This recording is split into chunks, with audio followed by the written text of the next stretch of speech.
Okay, so guys, when you get a lesson from me in physics, okay, where I'm going to actually like actively teach you a couple of things, okay, it'll have a title and then it'll have key points. Okay, so normally it'll look like this. So it'll say like this one, lesson 1, position, displacement, and velocity. Okay, so we're talking about V equals D over T kind of stuff today, scalars versus vectors. Okay, then it'll have the key points. The key points are things you'll want to make a note of. Okay, if you're going through the notes package, they might be things you would highlight.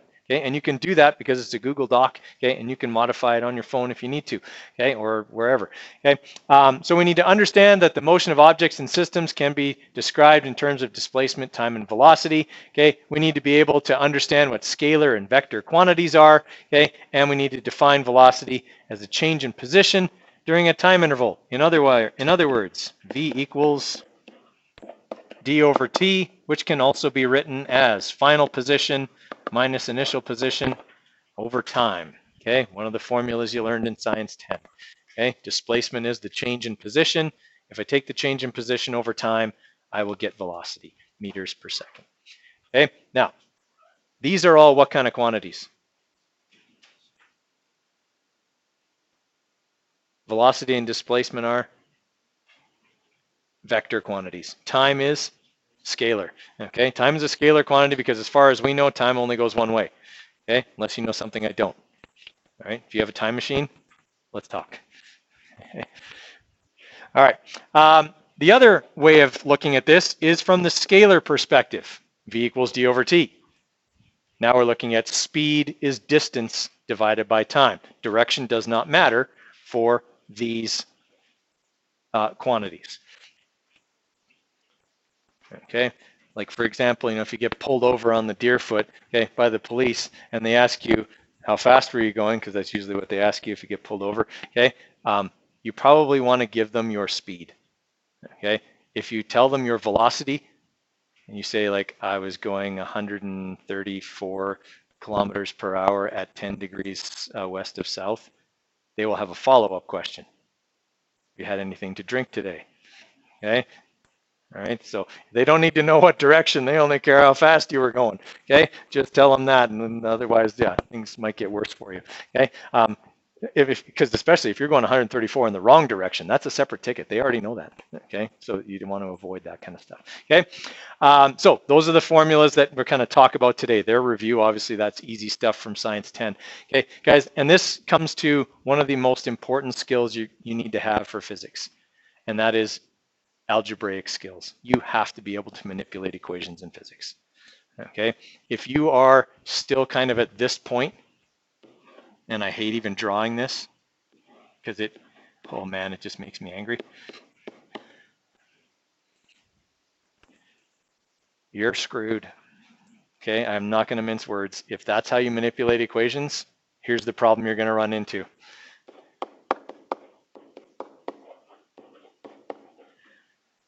That's the formula we'll use. Got a triangle for that? Really? I don't think so. It's got 4 variables in it. Okay. Or here's an even better one. I think this one here would be even more.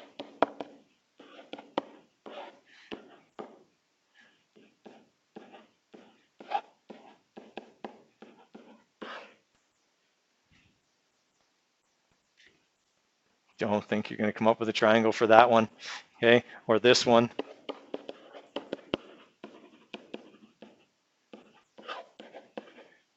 Start putting exponents in and triangles really stop working in a hurry.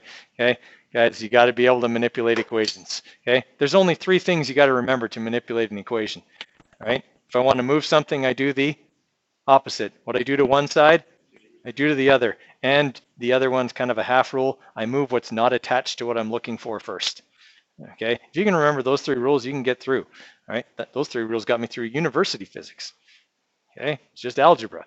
All right. But you got to be able to do algebra. If you can't manipulate equations, this is not the course for you. Okay. I'm just being perfectly honest. Okay. If manipulating equations gives you a lot of difficulty, this is so not your science. Okay. I mean, I can help you with that, but it's just something you got to be able to do. Okay. All right. So we have a problem in North American society with the way we describe things, especially distance, okay? Because we do it wrong, all right? How far is it to Edmonton? 3 hours. How many of you were thinking 3 hours? That's how we think. What did I ask? I asked how far it is. What did you tell me? How long it takes. That's how we think. There's a real problem with that. We equate how long it takes to get somewhere with how far away it is. Edmonton is not 3 hours from here. It can be if I go fast enough. Okay. It could also be 9 hours from here if the roads are bad. Okay. The time it takes to get to Edmonton is dependent on many other things. However, the distance Edmonton is from here is not. Unless the earth cracks open, okay, Edmonton is going to be 300 and some kilometers from here. All right, always, unless there's some major change in the shape of the North American plate, Edmonton will always be that distance away. Okay, at least center to center. If the cities keep growing, maybe in 100 years they'll merge. I don't know, but okay, at least for now, center to center, they're quite a bit further away. Okay, so that's something we need to consider, is that we don't describe things properly. And so when we read a question, we have to know what the question's asking for. If the question says, calculate how far away this thing is, it wants to know meters or kilometers. Okay, it doesn't want to know hours or seconds. Okay, so we have to understand that the way we describe things is really bad. Okay, and the prime example I have of that is a friend and I went backpacking one time in Kootenay National Park. And we've been hiking all day. It was about a 26-kilometer day, and it was over 2 mountain passes. It was a hard day. And it was like 4:30, 5 o'clock. And we thought we should have been at our campsite, but we weren't. We were like, man, I hope we're not lost, because we're still on a trail. It should be the right trail, but we really should have been there already. And as we're kind of sitting down looking at the map, we see this guy who's literally running with a big giant army pack on, okay, running uphill towards us. And we're like, well, let's just ask this guy. He'll know. So when he comes by and we like wave him down, and he stops and he's like barely breathing hard, okay? He's obviously like some Navy SEAL out for a jog, okay? And we said like, hey, did you just come from like Tumbling Creek campground? He's like, oh yeah, it's just 20 minutes down the path.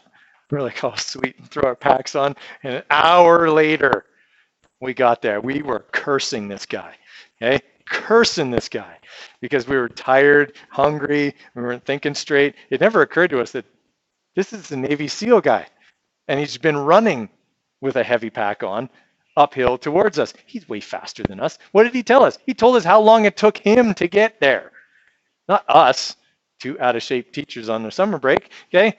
He didn't tell it, like that took us a lot longer because we were slow. Okay, and yeah, so telling people stuff like that is not what we need. If he'd have told us it was still 2 kilometers or 3 kilometers down the trail, that would have been more useful. Okay, because then we would have been able to know that's going to take us an hour. Okay, it took you, superstar athlete, 20 minutes. Okay, but, all right, so we need to always consider that. So if you're in a roadless or trackless environment, okay, scalar quantities don't really work. Okay, if I'm hiking and there's no trail, someone telling me that something is 30 kilometers from here, it's not going to help me.